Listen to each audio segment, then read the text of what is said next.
Было ощущение, что пропустили несколько таких довольно простых шайб, то есть какие-то рикошеты, отскоки. Не обидно вот такой счет, можно сказать, немножко, не по игре, да? Мы вообще рассчитывали, что мы победим. Все-таки девочки тренировались, все мы играли, тренировались.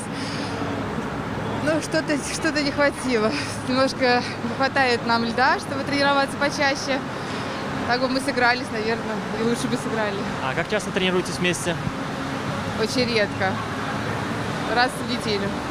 Стараются девочки с мальчиками выходить играть, не так часто. Ну, вот именно Многие своей мамы, командой. что у нас детей тяжело оставить дома. Нужны нянечки, которые будут смотреть за ними.